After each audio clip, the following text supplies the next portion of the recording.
우리에게 주신 하나님의 말씀은 출애굽기 4장 1절에서부터 17절까지의 말씀, 구약성경 89면입니다.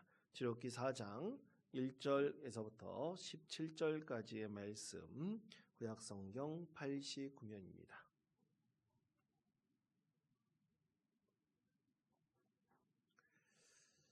오늘 우리에게 주신 하나님의 말씀은 출애굽기 4장 1절에서부터 17절까지의 말씀, 구약성경 86면입니다. 이 말씀을 저와 함께 교독하겠습니다. 제가 먼저 읽겠습니다. 모세가 대답하여 이르되 그러나 그들이 나를 믿지 아니하며 내 말을 듣지 아니하고 이르기를 여호와께서 내게 나타나지 아니하셨다 하리이다. 무엇이냐? 그가 이르되 지팡이니라. 여호와께서 이르시되 그것을 땅에 던지라 하시매 곧 땅에 던지니 그것이 뱀이 된지라. 모세가 뱀 앞에서 피하매 여호와께서 모세에게 이르시되 내밀어 그 꼬리를 잡으라. 그가 손을 내밀어 그것을 잡으니 그 손에서 지팡이가 된지라. 이는 그들에게 그들의 조상의 하나님 곧 아브라함의 하나님, 이삭의 하나님, 야곱의 하나님 여호와가 내게 나타난 줄을 믿게 하려 함이라 하시고 그가 손 품에 넣었다가 내어보니 그의 손에 나병이 생겨 눈같이 된지라.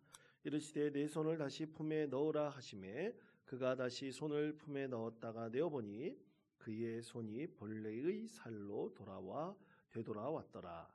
여호와께서 이르시되 만일 그들이 너를 믿지 아니하며 그 처음 표적의 표정을 받지 아니하여도 그 표적의 표정을 믿으리라.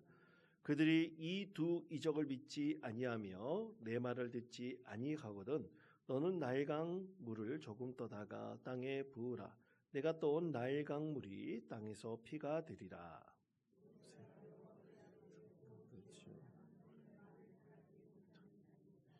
주께서 저희 중에게 명령하신 후에도 역시 그러하니 나는 입이 뻣뻣하고 혀가 둔한 자니이다. 여호와께서 그에게 이르시되 누가 사람의 입을 지었느냐? 누가 말 못하는 자나 못 듣는 자나 눈 밝은 자나 맹인이 되게 하였느냐? 나 여호와가 아니냐? 이제 가라. 내가 네 입과 있어서 할 말을 가르치리라. 모세가 이르되 오 주여 보낼 만한 자를 보내소서. 그래서 모세를 향하여 노아에 이르시되 내 사람 내 형 아론이 있지 아니하냐? 그가 말 잘하는 것을 내가 아노라. 그가 너를 만나러 나오나니 그가 너를 볼 때에 그의 마음에 기쁨이 있을 것이라. 너는 그에게 말하고 그의 입에 할 말을 주라. 내가 내 입과 그 입에 함께 있어서 너희들이 행할 일을 가르치리라. 그가 너희 대신하여 백성에게 말할 것이니 그는 네 입을 대신할 것이요 그는 그에게 하나님같이 되리라. 27절 다 같이 읽겠습니다. 너는 이 지팡이를 손에 잡고 이것으로 이적을 행할지니라. 아멘. 오늘 말씀의 제목은 능력을 주시는 하나님입니다. 능력을 주시는 하나님이라는 말씀의 제목으로 하나님의 말씀을 전하는데요. 여러분 한 이야기가 있는데 일본의 동물원에서 여러분 일본에 참 우리나라하고 다르게 일본이 섬나라라서 아주 특별한 동물들이 꽤 많은데 그 중에 한 마리가 원숭이죠.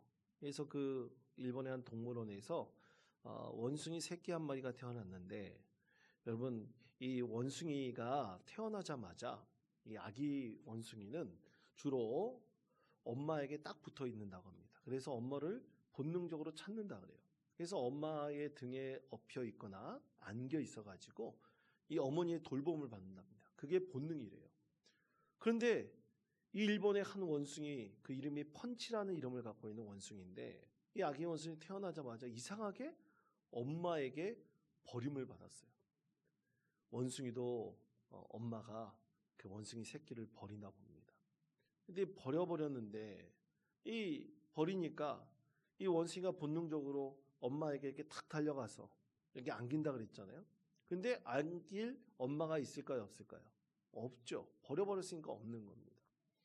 사육사들 손에 이렇게 펀치라는 아기 원숭이가 키워졌는데, 근데 본능적으로 엄마 같은 이 대상을 탁 껴안아야 되는데, 이 사육사들에게 자꾸만 붙어 있으면 나중에 무리에게 돌아갈 수가 없어요.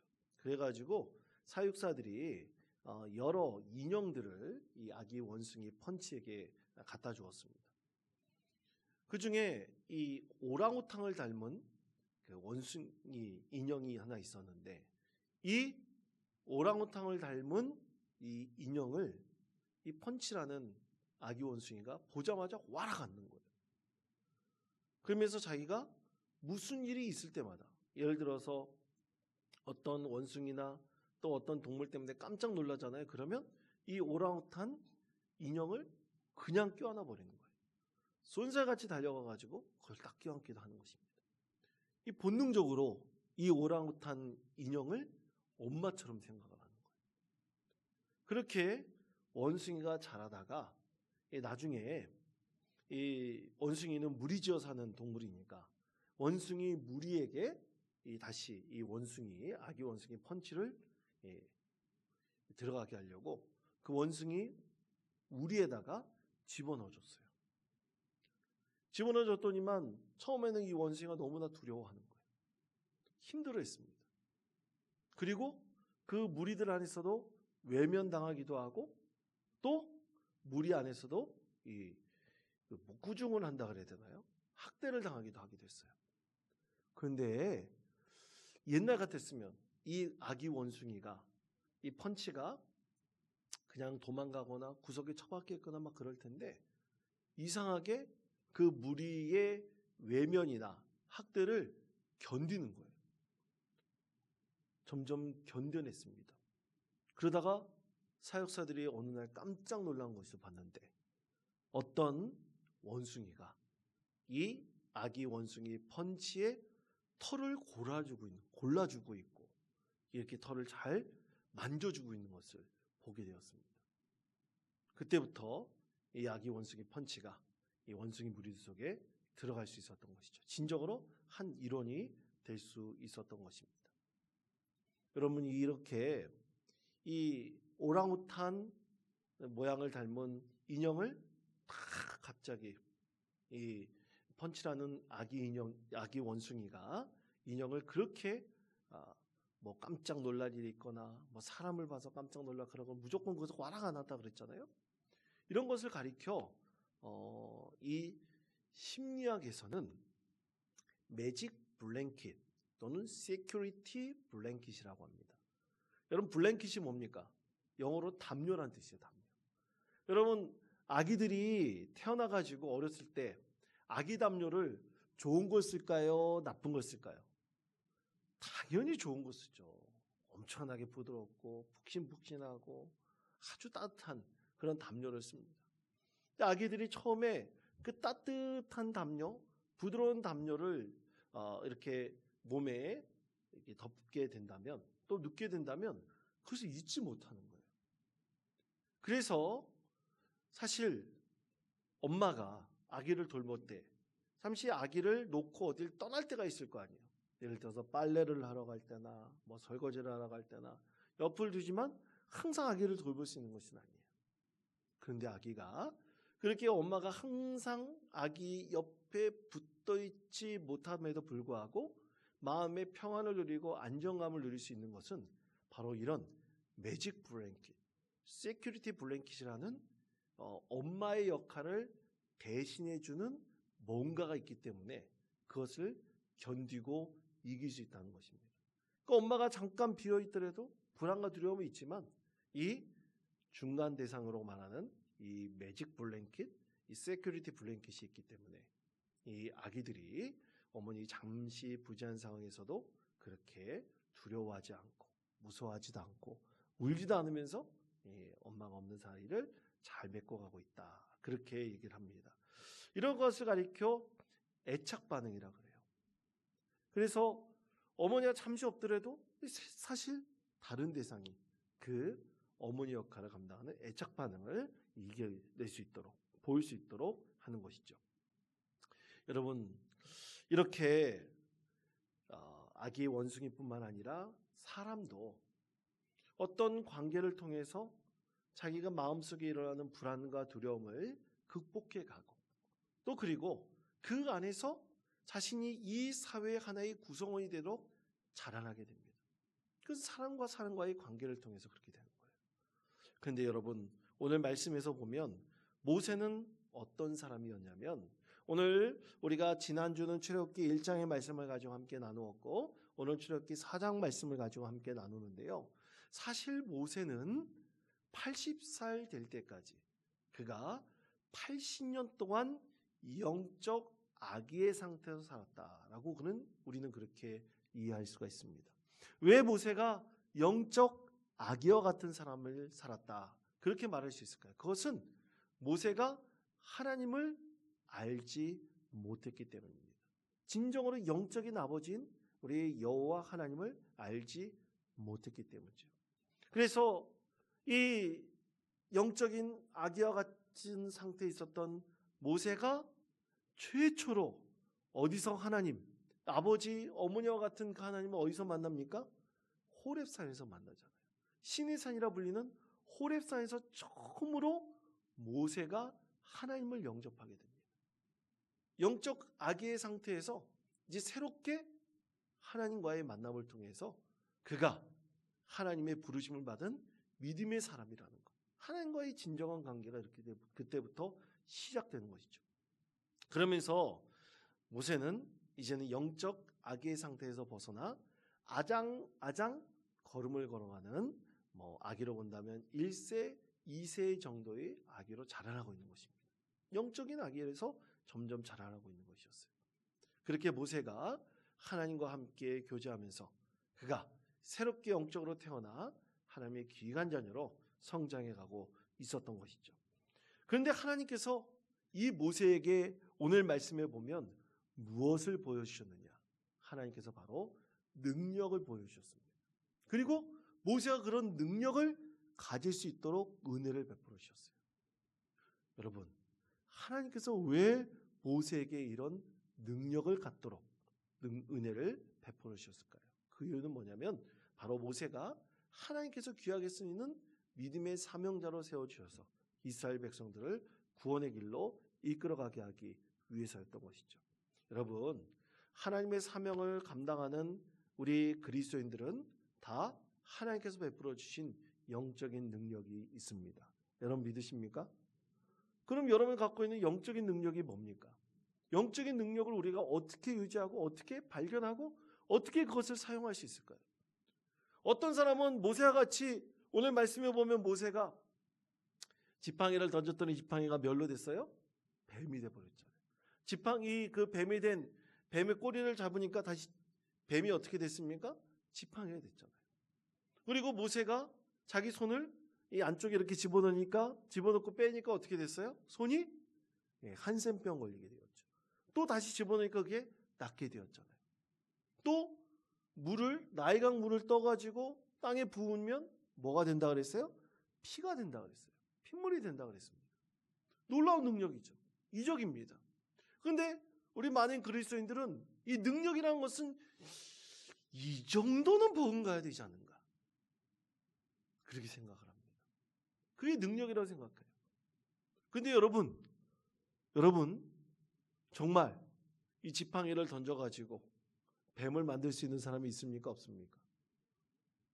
여러분 그렇게 할 수 있어요? 없어요? 못하잖아요. 그렇죠? 못하지 않습니까? 솔직히 못하지 않습니까? 예전에 제가 아동부 학생들을 대상으로 이 설교를 할 때 여러분 예수님께서 성경 말씀에 보면 예수님께서 그 풍랑에 치는 그 무리를 걸어가지고 이 베드로와 그 제자리에 있는 배로 오시지 않습니까? 그렇죠? 그래서 한번 아이들에게 물어봤어요. 여러분 우리가 무리를 걸을 수 있을까요? 그러니까 아이들이 뭐라 그러는지 아세요? 교회에서 아이들이니까 네 그래요. 애들이 네 순진하게 네 그래요. 그러면 한 명 나와가지고 목사님이 지금 그때는 전도사였죠. 전사님이 지금 세수다에 물을 떠났으니까 이 세수다에 물을 담궈서 발을 딱 디뎠을 때 뜰 수 있는 사람 되어버려요. 그리고 한 해가 나와가지고 이쪽 해요. 그럼 물이 뜰까요? 안 뜰까요? 안 뜨죠. 그렇죠? 그러니까 애들은 그렇게 순진합니다. 그런데 한 초등학교 한 3, 4학년 이상 되면 안 해요. 이 순진한 1, 2학년 중에서 그런 아이들이 있습니다. 사실 오늘 말씀하고 있는 것, 모세는 그런 능력이 있었지만 우리는 그런 능력이 있어요, 없어요? 없잖아요. 그러면 여러분 아멘 하셨는데 여러분 갖고 있는 능력은 무엇입니까? 여러분이 하나님께서 받은 영적인 능력이 과연 무엇입니까? 우리는 그것을 발견하는 믿음의 사람이 되어야 하는 것입니다. 사실 우리는 몰라요. 어떤 권세가 있는지, 어떤 능력이 있는지 잘 알지 못하십니다. 그런데 하나님께서 반드시 우리 가운데 능력을 베풀어 주셨어요. 그것이 달란트일 수도 있습니다. 우리에게 재능일 수도 있어요. 하나님께서 우리에게 주시는 진짜 영적인 은사일 수도 있는 거예요. 그것을 우리가 어떻게 가지고 그것을 발견하며 살아갈 수 있는지, 또 그것을 우리가 어떻게 활용할 수 있는지, 그것은 여러분의 삶의 자리에서 반드시 발견해야 되는 것입니다. 자, 그렇다면 우리가 어떻게 능력으로, 하나님의 능력으로 어떻게 이 세상을 살아갈 수 있는지, 오늘 모세를 통해서 하나님께서 세 가지를 말씀하십니다. 첫 번째는요, 우리가 능력을 얻는다는 것은 하나님의 무엇을 믿어야 됩니까? 하나님의 말씀을 믿어야 됩니다. 저를 따르시기 바랍니다. 하나님의 말씀을 믿어야 합니다. 하나님의 말씀을 믿어야 합니다. 아멘. 자, 출애굽기 4장 8절에서부터 9절까지 말씀 다 같이 한 목소리 읽겠습니다. 여호와께서 이르시되 만일 그들이 너를 믿지 아니하여도 나중 표적의 표징은 믿으리라. 그들이 이 두 이적을 믿지 아니하며 내 말을 듣지 아니하거든 너는 나일강 물을 조금 떠다가 땅에 부으라. 내가 떠온 나일강 물이 땅에서 피가 되리라. 아멘. 자, 여러분 오늘 질문 하나 드릴게요. 하나님께서 이 모세에게 이적을 가질 수 있는 능력을 베풀어 주셨어요. 자, 몇 개를 베풀어 주셨습니까? 몇 개를 베풀어 주셨습니까? 첫 번째는 뭡니까? 첫 번째는 지팡이가 뱀이 되게 하고, 또 지팡이 꼬리를, 그 뱀의 꼬리를 딱 잡자마자 지팡이가 되게 하고. 그게 첫 번째 능력입니다. 이적입니다. 두 번째는 뭐예요? 두 번째는 아까 말씀드렸듯이 팔을 이 옥 사이에 집어넣고 빼면 나병이 들고 다시 집어넣었을 때 그걸 치유하는 그런 능력을 주셨죠. 두 가지를 보여주도록 했습니다. 그리고 마지막 세 번째는 뭐예요? 나일강 물을 조금 떠다가 땅에 부으면 그 물이 뭐라고 해요? 핏빛이 되었다. 이 세 가지를 보여주셨습니다. 이 세 가지를 가지고 나아가면 첫 번째, 두 번째 이 이적을 보이면 바로가 하나님 말씀대로 따를 것이다라고 하나님께서 말씀을 하셨죠. 그런데 실제로 모세가 지팡이를 던져가지고 뱀이 되게 했어요. 그리고 꼬리를 만졌더니 다시 그 뱀이 지팡이 되는 첫 번째 이적을 보여주셨습니다. 그런데 그 이적을 보였을 때 애굽왕 바로가 하나님의 말씀을 들었을까요? 안 들었을까요? 들지 않았어요. 콧방귀도 뀌지 않았습니다. 왜일까요? 콧방귀도 뀌지 않은 이유가 뭘까요? 그것은 사람의 능력으로 할 수 있다고 생각했기 때문이에요. 그래서 실제로 애굽의 술사들이 그것을 했습니까? 못했습니까? 했어요. 그런데 그것은 진짜 이적입니까? 아니면 가짜 이적입니까? 가짜 이적이죠. 그건 마술일 뿐이에요. 마술. 사람의 눈속임일 뿐입니다. 그래서 하나님께서는 어떻게 하셨냐면 첫 번째 이적을 모세가 보여줬어요. 그 다음에 이 모세가 이 한센병 이거 해야 되잖아요. 하지 않게 하셨어요. 그리고 그 다음에 모세가 이 나일강 물을 떠가지고 땅에 부어가지고 핏빛이 되게 해야 되잖아요. 그렇게 하지 않으셨어요. 하나님께서는 그 이후에 모세에게 다시 말씀하셨습니다. 하나님께서는 첫 번째 재앙을 이 바로가 있는 애굽 땅 전체에 드리겠다 말씀하시면서 이 모세에게 뭐라고 말씀하셨냐면 나일강에 가서 지팡이로 나일강을 치라고 말씀하셨어요. 치라고 말씀하셨어요. 그렇게 쳤을 때 나일강 전체와 애굽에 있는 모든 물이 뭘로 바뀐다고요? 핏빛으로 바뀔 것이다 말씀하셨어요. 그러면 여러분 여기서 하나의 질문. 모세가 하나님께서 계획을 바꾸셨잖아요. 두 번째, 세 번째 이적 보이지 않고 나일강에 가서 지팡이로 치라 하셨잖아요. 치라 했을 때 모세가 그대로 가서 하나님 말씀대로 행했습니까? 행하지 않았을까요? 하나님 말씀대로 행했습니다. 근데 만약 모세가 하나님께서 보여주신 그 이적을 제가 다 해야 돼요. 자기가 고집 피우고 하나님 말씀대로 하지 않았다면 어떻게 됐을까요? 모세가 하나님 뜻을 따르지 않고 하나님께서 처음에 말씀하신 거 그대로 행하려고 바로 왕 앞에 갔을 때 두 번째, 세 번째 이적을 행했다면 어떻게 됐을까요? 아마 하나님의 능력을 받은 자인 이 모세는 아마 그 애굽 사람들 앞에서 바로 앞에서 정말로 우스갯거리가 되었을 것입니다. 왜냐하면 바로 왕의 그 마술사들도 그것을 다 행할 수 있었기 때문이죠. 근데 하나님께서는 계획을 바꾸셔서 모세에게 말씀하셨죠. 나일강에 가서 지팡이로 나일강을 치라. 그러면 그 나일강이 핏빛으로 다 바뀌어버릴 것이다. 첫 번째 재앙을 굉장히 빨리 일으키셨습니다. 아마 하나님께서는 이 재앙을 10가지 이루겠다고 말씀하시지 않으셨지만 그 계획을 이루신 거예요. 그런데 그 계획을 이루실 때 모세가 어떻게 했습니까? 하나님 말씀을 믿고 그 말씀을 그대로 따랐습니다. 그때 하나님께서 그 가운데 참으로 놀라운 능력을 보여주셨던 것이죠. 사랑하는 성도 여러분, 그렇습니다. 우리가 하나님께서 우리에게 행하실 때 살짝 계획을 바꾸실 수도 있어요. 말씀을 새롭게 하실 수도 있습니다. 그러면 그 말씀을 우리가 온전히 들어야 됩니다. 영적 분별력이 있어야 돼요. 그렇게 하나님 말씀을 믿고 들을 수 있는 믿음의 사람이 되어야 합니다. 그러면 하나님께서 기도 가운데 새롭게 우리에게 말씀하시는 것이 있을 거예요. 그러면 그대로 우리가 준행할 수 있는 믿음이 살아야 됩니다. 그렇기 때문에 여러분, 우리 그리스도인들은 하나님의 말씀을 어떻게 될까요? 반드시 믿어야 합니다. 그 믿을 때 하나님께서 말씀하시는 것이 어떤 것인지 바뀔 수도 있고 변화될 수 있는데 우리가 그것을 믿고 진정으로 행할 수 있는 믿음의 사람이 될 수 있는 것입니다.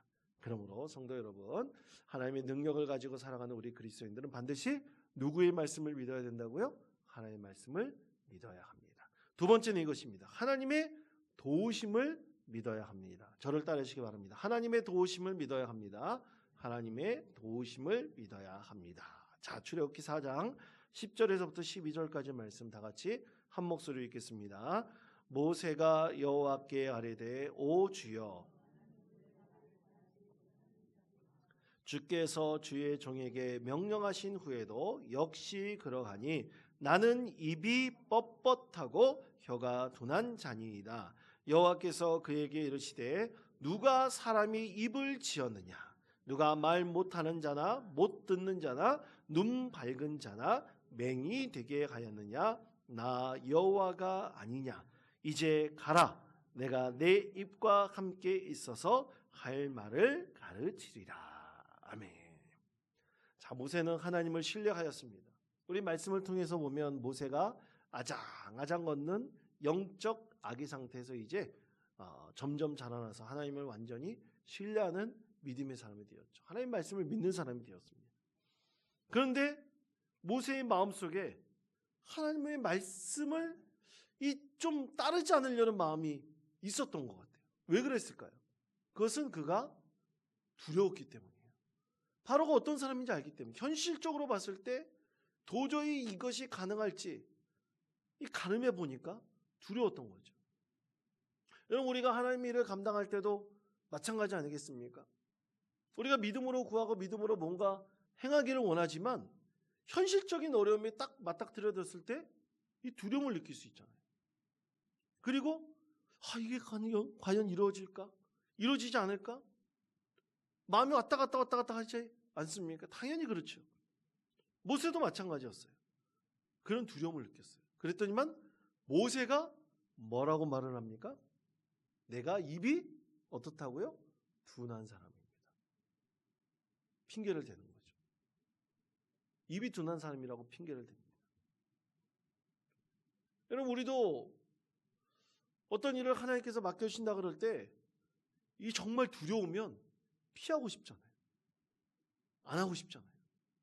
그러면 이 핑계 저 핑계 됩니다. 하나님, 모세처럼 하나님, 저 입이 둔해요. 저 몸이 안 좋아요. 저 너무 피곤해요. 우리가 사실 그렇게 핑계 댈 때가 있지 않습니까? 솔직히 하고 싶지 않을 때가 있잖아요. 그런데 이 사실 우리는 너무 하고 싶지 않을 때 이 고집스러워 가지고요. 하나님께서 말씀하시는 것을 잘 순종하지 않을 때가 있습니다. 사실 우리 인간적인 이 본성이 그런 거부하는 마음을 갖게 되는 것이죠. 그러나 하나님의 도우심이 있다는 것을 우리는 분명히 알 수 있는 방법이 있습니다. 어렵고 힘들 때 반드시 도우심이 있다는 것을 분명히 알 수 있는 방법이 있어요. 그것이 뭘까요? 그것은 하나님께 열심히 기도의 자리를 찾을 때 하나님의 도우심이 그 가운데 있다는 것을 우리가 분명히 깨달을 수가 있는 것입니다. 여러분, 기도는 믿음의 담금질이라고 할 수 있습니다. 믿음의 담금질이 바로 기도입니다.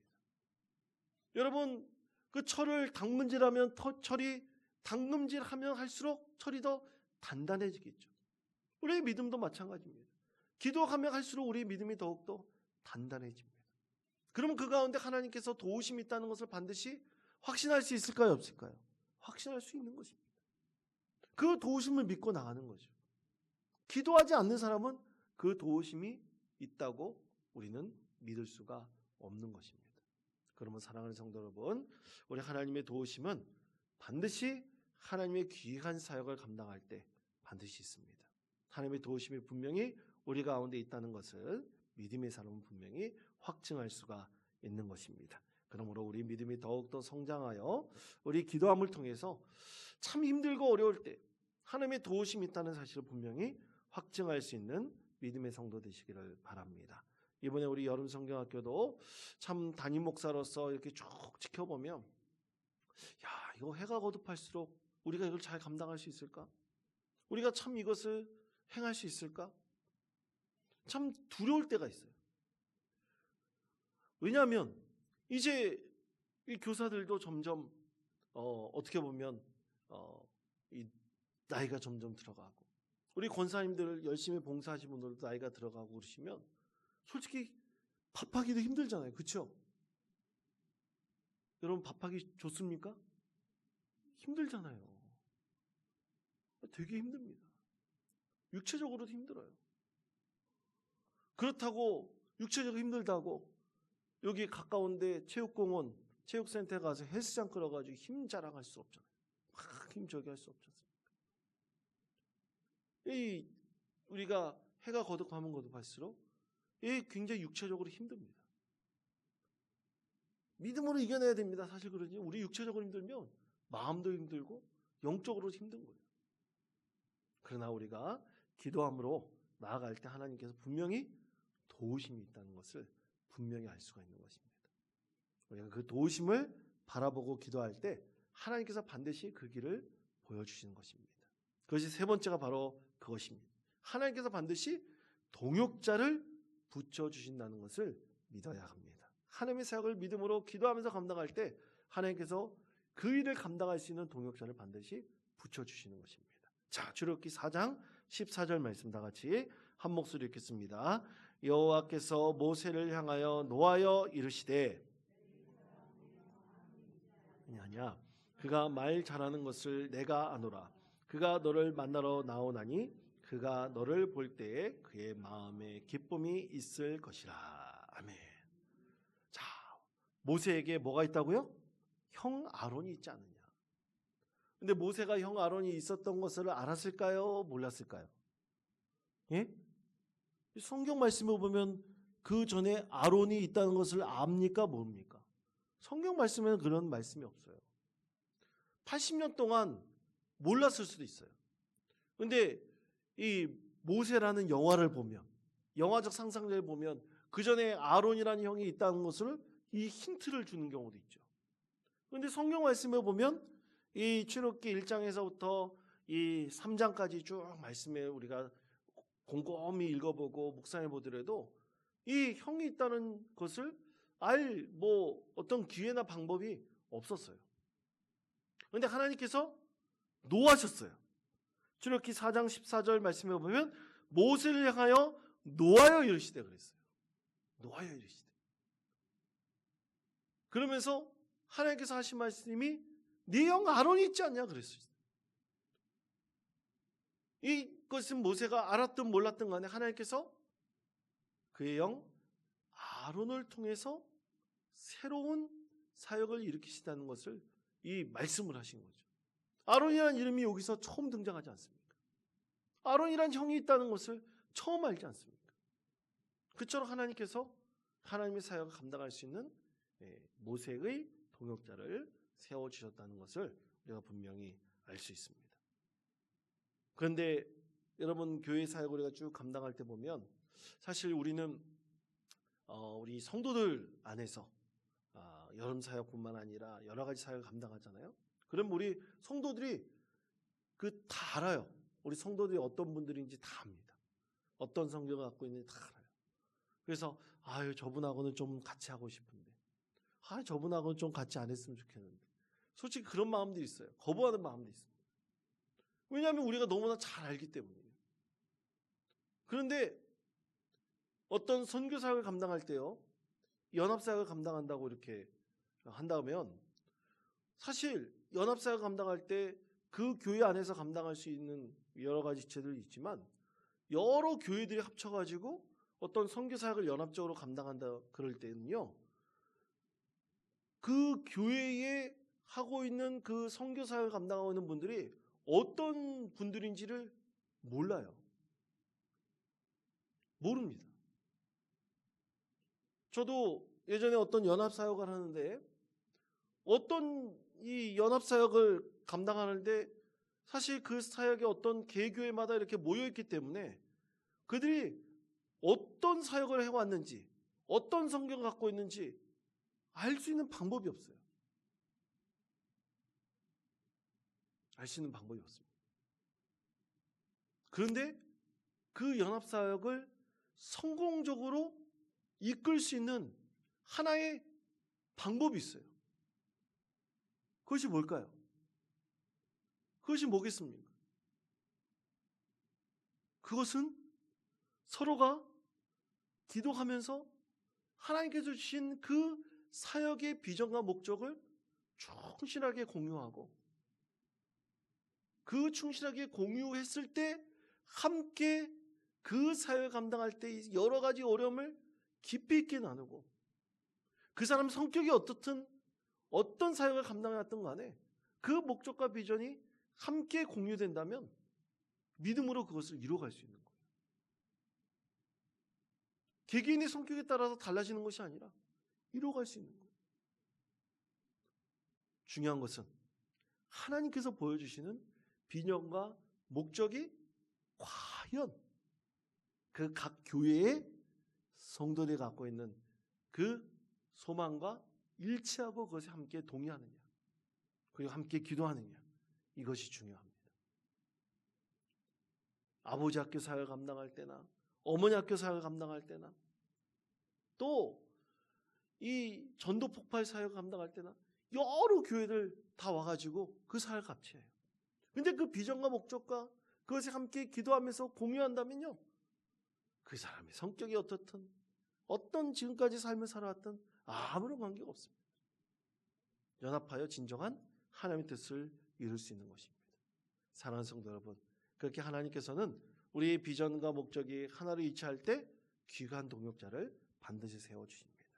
이런 그런 믿음을 가지고 하나님께서 우리 믿음으로 보여주시는 것이 과연 무엇인지 그것을 믿음으로 잘 감당하면서 늘 기도하면서 우리가 맡겨진 귀한 사역을 모세와 같이 아론과 같이 우리가 온전히 감당하여 하나님께만 영광을 올려드릴 수 있는 믿음의 성도 되시기를 간절히 축원드립니다.